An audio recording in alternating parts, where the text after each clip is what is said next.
Ladies and gentlemen, learners and leaders, today I want to speak to you about strength, not the kind that raises voices or clenches fists, but the kind that walks away with dignity, that chooses kindness even when the heart is breaking. There's a story we've heard, or perhaps lived. A woman, calm, kind, and strong, faces the end of a relationship. There are no dramatic outbursts, no pleas, no bargaining. She doesn't beg him to stay, and because of that, he never forgets her. Why? Because the world teaches us to fight for love, often forgetting to teach us to fight for ourselves. Worth, she knew hers. She understood that love given out of pity or pressure is not love worth having. This is a powerful lesson in emotional intelligence. It's a lesson in boundaries, but more importantly, she remained kind. In a world where anger is often seen as strength, she chose grace. She did not speak poorly of him. She didn't seek revenge. She didn't retaliate. She wished him well and walked away. Let me be clear. Kindness is not weakness. It is the quiet courage of someone who values themselves and others equally. It is the choice to remain human even when hurt. This woman left a lasting impression, not by demanding to be remembered, but by making sure there was nothing regretful in her departure. What can we learn? We can learn to be kind without losing ourselves. We can learn to leave when our dignity demands it, not stay because fear whispers we'll never find love again. And we can learn that the most powerful people in the room are often the ones who speak last and walk away first, not out of pride, but out of peace. So, to every young person, every listener, every learner, let your silence echo your strength. Let your kindness be your power, and never beg to stay in a place where you are no longer valued, because when you carry yourself with quiet confidence, respect follows, and those who took you for granted will never forget you. In any human relationship, whether romantic, platonic, or familial. One of the most essential yet often overlooked principles is the understanding and maintenance of self-worth. Self-worth refers to a person's inherent sense of value and dignity, independent of how others treat them or whether others accept or validate their presence. When someone chooses not to beg for attention, love, or commitment, it does not necessarily signal indifference or coldness. Instead, it often signifies a deep and unwavering recognition of one's own value. This idea is fundamental not only to personal growth, but also to emotional health and interpersonal success. In many cases, we are conditioned, consciously or subconsciously, to associate the act of holding on tightly with strength, loyalty, and love. Cultural messages often reinforce the idea that the more we fight to keep someone, the more worthy we are of love and the more real our feelings must be. This mindset can lead to emotionally unhealthy attachments where individuals begin to measure their value based on how hard they're willing to fight for someone who may no longer wish to stay. But what's frequently missed in this pattern is the toll it takes on the individual's self-esteem and dignity. By contrast, choosing not to beg someone to stay is a quiet but powerful declaration of self-respect. It's a person saying, I am enough, even if you decide I'm not what you want. That statement doesn't require anger or bitterness. It doesn't need loud declarations or accusations.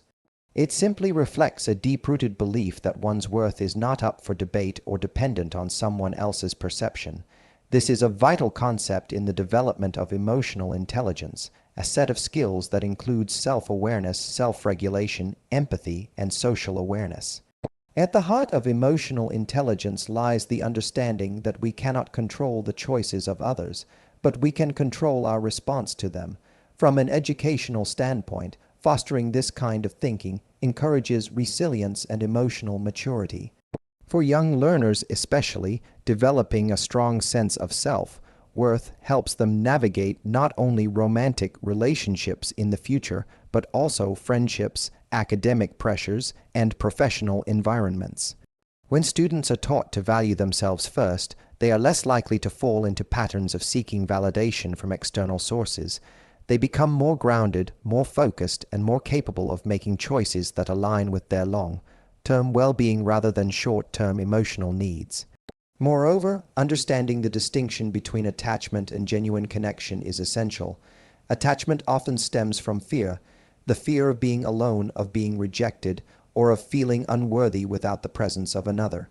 Connection, on the other hand, comes from a place of security. It's mutual, balanced, and respectful. When a person feels secure in who they are more capable of forming healthy relationships based on equality rather than dependency. They do not beg for attention or affection because they are already full within themselves. Any love they receive from another person is a bonus, not a necessity for their survival. This mindset shift from dependency to self-assurance has profound implications for how we educate and raise future generations.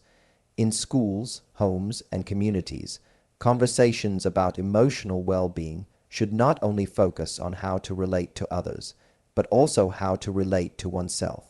Students should be encouraged to recognize signs of unhealthy attachment, to practice self-reflection, and to build internal confidence that isn't reliant on romantic outcomes or social validation.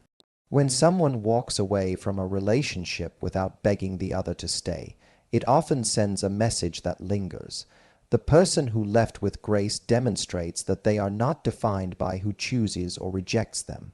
They don't crumble under the weight of abandonment. Instead, they walk forward, maybe with pain, yes, but with their integrity intact. This moment becomes a powerful memory for the other person. Not because it was loud or dramatic, but because it was a mirror of strength, a strength that doesn't need to be proven or performed. We must teach that self-worth is not selfishness. In fact, it is the foundation upon which kindness, love, and respect for others can be genuinely built. People who value themselves are more likely to value others. They do not use guilt or manipulation to keep people close. They do not force relationships to survive out of fear. Instead, they allow space for both themselves and others to choose love freely, and when that love is no longer present, they allow it to end without sacrificing their own dignity. Letting go without begging is not about giving up. It's about choosing peace over desperation. It's about trusting that the end of one relationship does not mean the end of one's worth. It's understanding that love, when it's real, doesn't require begging. It requires mutual commitment, shared respect, and honesty. If those elements disappear, the most respectful thing a person can do for themselves and the other is to walk away without resentment. In conclusion, valuing yourself, worth over clinging to attachments is not just an act of personal courage, it is a life skill. It's one of the greatest lessons we can offer anyone, to love yourself enough not to stay where love is no longer offered, and to walk away not with anger, but with peace, knowing your worth was never defined by someone else's choice. There is a unique kind of power in silence, not the silence of passivity, but the silence born from inner strength. Silent confidence is often misunderstood in a world that prizes visibility, loud declarations, and the constant need to prove oneself. Yet history, psychology, and life experience tell us that those who carry themselves with quiet composure often leave the deepest impact. They are not ruled by the need to explain, plead, or justify their presence. Instead, their calm presence speaks louder than any argument ever could. In relationships, especially, this kind of presence becomes unforgettable. When a woman or any individual walks away from a relationship without begging or demanding explanations, it communicates something profoundly powerful: self-assurance.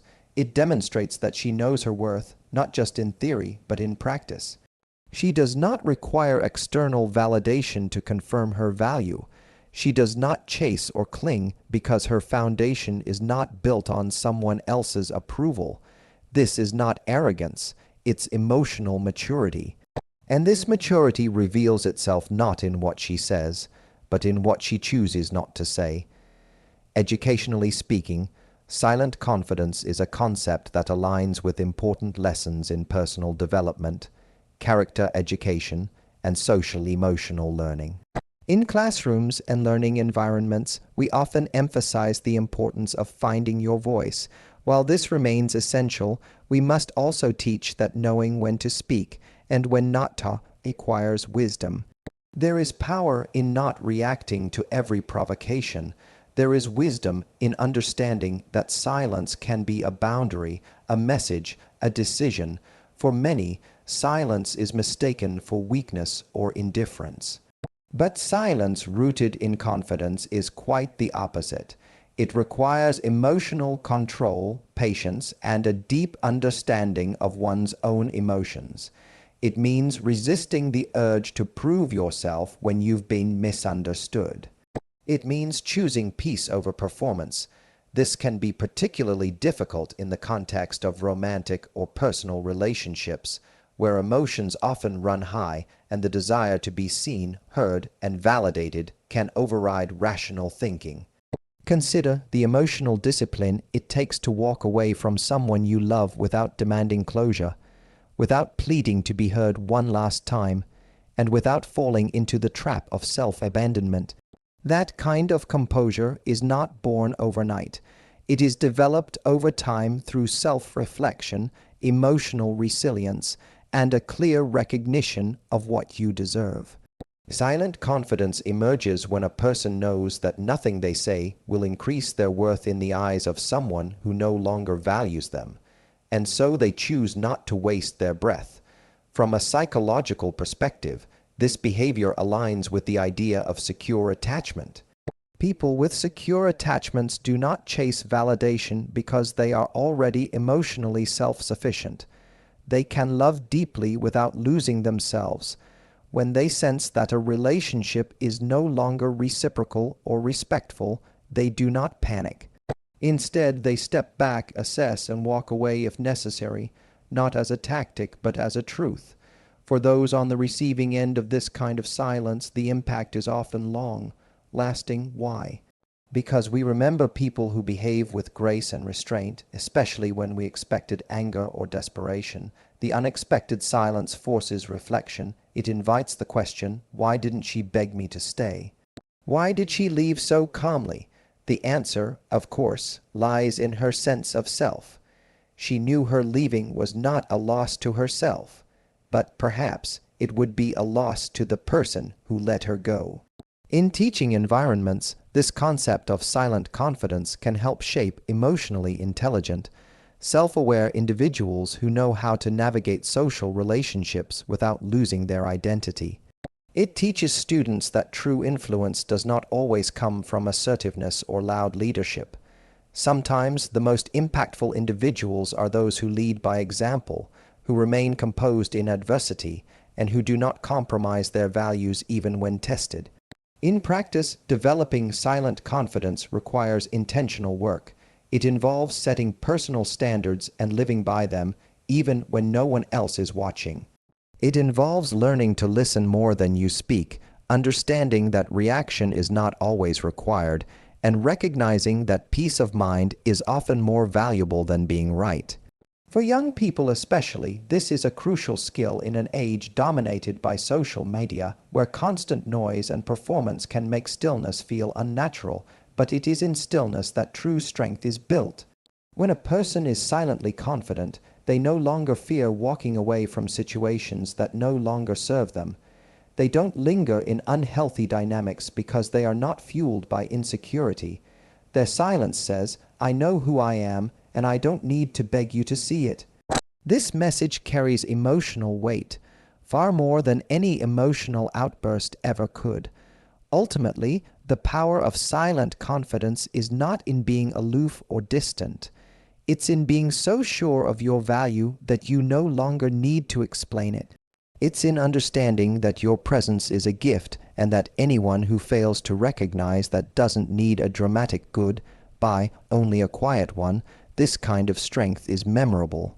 It stays in the minds of others long after you've walked away, not because of the noise you made, but because of the peace you chose.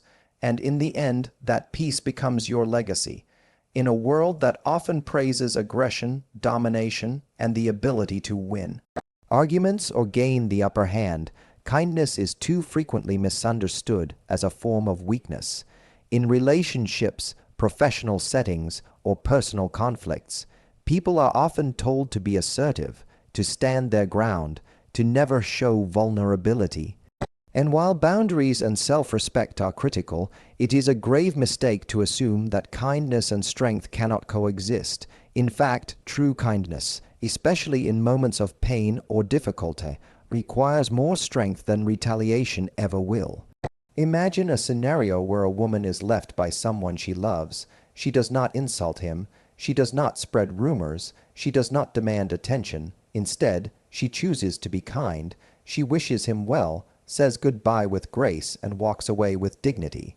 To the untrained eye, this might seem passive or even submissive, but if we look deeper, we recognize that this act is far from weakness. It is an act of emotional strength, inner control, and profound self-awareness. From an educational standpoint, we must teach the younger generation that kindness is not about allowing others to walk over you. It is not about staying silent when you're mistreated or avoiding conflict at the expense of your values. Rather, kindness is a deliberate choice to treat others with respect, even when they may not deserve it. This is what separates emotional intelligence from emotional reactivity. It is easy to lash out when hurt. It is easy to respond to pain with bitterness or revenge, but it takes character to rise above, to choose empathy over ego, and to maintain humanity in the face of disappointment. Kindness, when rooted in strength, is a sign of personal power. It says, "Even though you have hurt me, I will not become like you.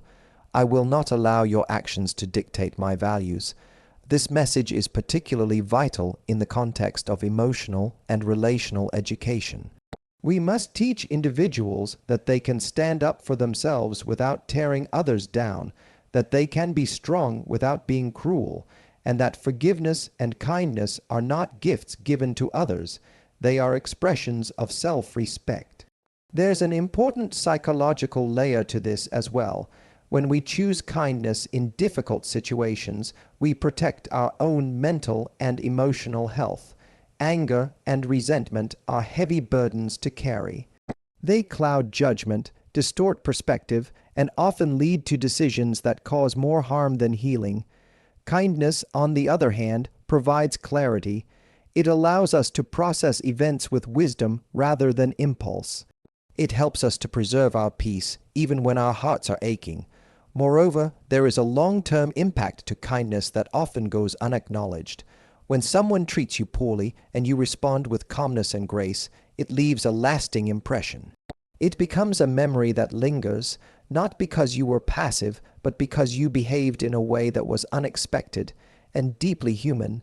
You reminded the other person of what they lost, not by arguing your worth, but by showing it through your behavior. This kind of emotional discipline is what leaves people thinking, long after the moment has passed, "I'll never forget how she handled that." It is this lasting impression that is so important to understand and teach. Kindness does not erase the truth of the pain experienced. It doesn't deny what went wrong or pretend everything is okay, but it chooses a path that keeps your character intact. In this way, kindness is actually a form of courage. It means staying true to who you are, even when someone else's actions try to push you into becoming something you're not. In teaching this concept to students or young professionals, we should emphasize that kindness is an active strength. It's the ability to regulate one's emotions, to choose behavior aligned with one's values, and to navigate difficult interpersonal situations with integrity.